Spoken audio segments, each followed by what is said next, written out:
Merhaba, bugün erteleme konusunu ele alacağız. Hepimizin hayatında dönem dönem karşılaştığı bir alışkanlık bu. Belki ertelenen bir proje, tamamlanamayan bir kitap ya da geç kalınan bir karar.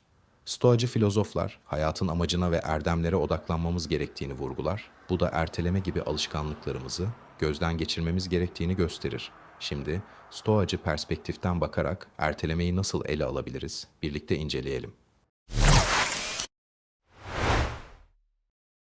Erteleme, yüzeyde basit bir davranış gibi görünse de derinlerde bizi kontrol eden korkular ve endişeler bütünüdür. Örneğin bir işe başlama konusunda kendinizi sürekli erteliyorken bulduğunuzda bunu kendinize şu şekilde açıklayabilirsiniz. Eğer başlarsam başarısız olabilirim, hata yapabilirim. Bu içsel konuşma sizi durdurur ve sürekli bir erteleme döngüsüne sürükler. Bir öğrencinin ödevini sürekli ertelemesi üzerinden bu örneği ele alalım. Ödevi yapmaya başlamaktan korkuyor. Çünkü ya başarısız olursa? Bu korku aslında hatanın büyük bir sorun olduğuna dair zihnimize yerleşmiş bir inançtır.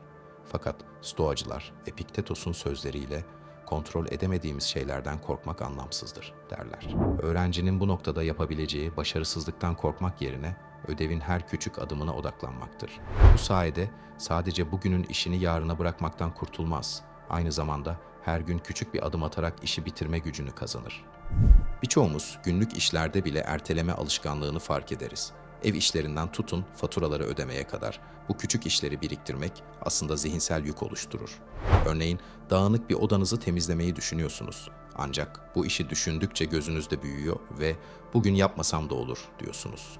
Stoacılar bu noktada bize büyük işleri küçük parçalara ayırarak başlamayı önerir. Seneca'nın dediği gibi büyük işler küçük adımlarla yapılır. Odayı tamamen temizlemek yerine sadece bir çekmeceyi düzenlemekle işe başlayın. Bir çekmeceyi düzenlemek, gözünüzde büyüttüğünüz işin aslında o kadar da zor olmadığını gösterir. Bu yaklaşımı hayatın birçok alanında kullanabilirsiniz. Her küçük adımdan elde edilen tatmin, bir sonraki adıma geçişi kolaylaştırır ve erteleme alışkanlığını aşmanıza yardımcı olur. Erteleme yalnızca iş veya sorumluluklarda değil, insan ilişkilerinde de karşımıza çıkar. Bir konuda konuşmayı, bir yanlış anlaşılmayı, açıklığa kavuşturmayı veya özür dilemeyi erteleriz, genellikle bunu sonra yaparım diyerek.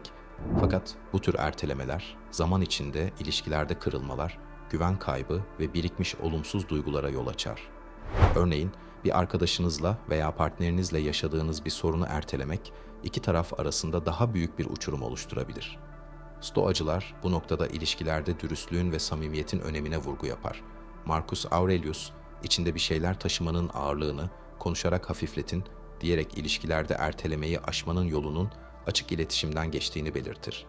Bir ilişkide yaşanan anlaşmazlıkları çözmek için doğru zamanı beklemek alışılmış bir davranıştır. Ancak her seferinde uygun bir anın geleceğini düşünmek, sorunun büyümesine ve daha karmaşık hale gelmesine neden olur. Örneğin, partnerinizin bir konuda sizi kırdığını hissettiğinizde bu konuyu açmaktan çekinip sonra konuşurum diyebilirsiniz. Bu, o an için çatışmayı önlemek adına faydalı gibi görünebilir. Fakat sorunun konuşulmadan kalması, kırgınlığın daha da derinleşmesine yol açar. Stoacılık, ilişkilerde kendimize ve karşı tarafa dürüst davranmayı, sorunları ertelemeden yüzleşmeyi önerir.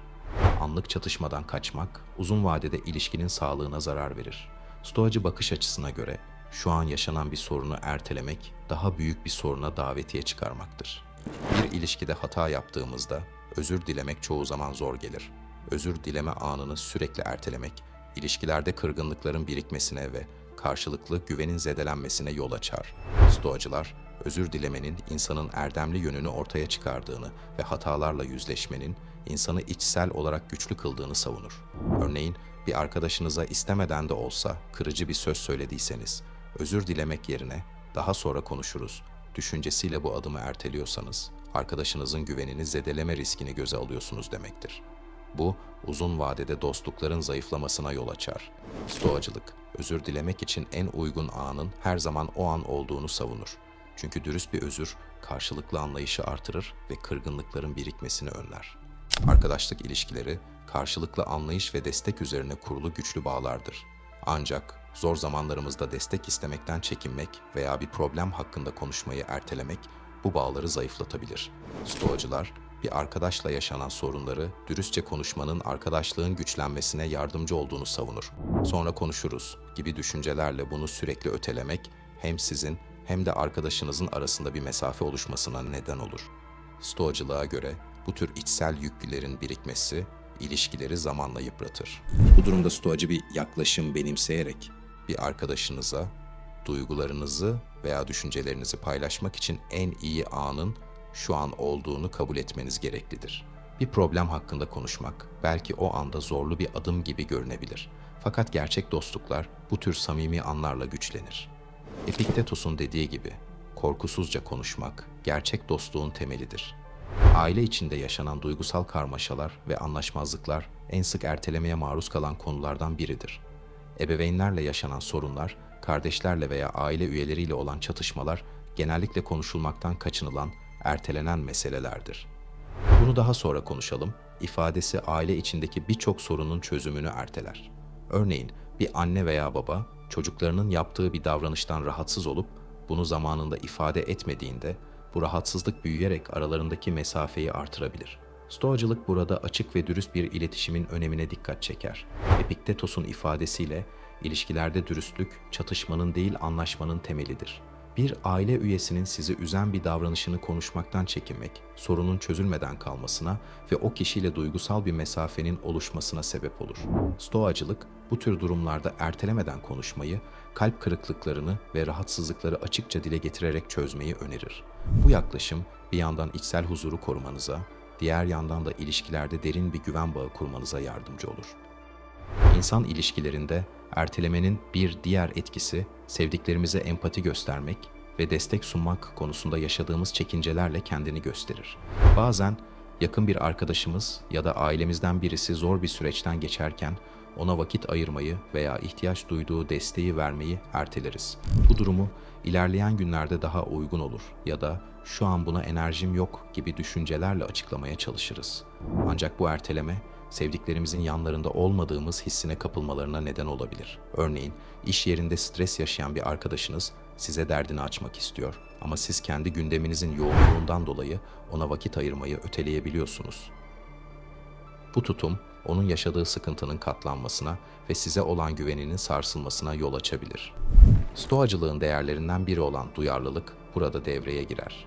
Stoacılara göre birine destek olmak için en doğru an, kişinin o desteğe ihtiyacı olduğu andır. Marcus Aurelius, zor zamanlarda başkalarına empati gösterip onlarla dayanışma içinde olmanın, Stoacı erdemler arasında önemli bir yere sahip olduğunu vurgulamıştır. İçsel huzuru bulmak, başkalarının sıkıntılarına göz yummak anlamına gelmez. Aksine başkalarına içtenlikle yaklaşmak stoacı bir yaşam içinde gereklidir. Bu bakış açısıyla destek vermeyi ertelemeden empatiyle yaklaşmak, hem kendi içsel dengemizi hem de insan ilişkilerimizi sağlamlaştırmamızda önemli bir rol oynar. Günlük yaşamımızda ertelemek istediğimiz ne kadar çok şey olduğunu fark ettik, değil mi? Stoacı bakış açısına göre hayatı kontrol edemediğimiz anların ötesinde kendimizi kontrol etmek için her an bir fırsatımız var. Ertelemeye dair tüm bu öğretiler bize güçlü bir mesaj veriyor. Hayatta gerçekten önemsediğimiz şeyler için şimdi harekete geçmek. Beklemek yerine içsel huzurumuzu koruyarak her adımda bilinçli seçimler yapmak bizim elimizde. Eğer bu tür konularla ilgileniyorsanız ve stoacı düşüncelerle hayatı anlamlandırmak üzerine daha fazla şey öğrenmek istiyorsanız kanalıma abone olmayı ve videoyu beğenmeyi unutmayın.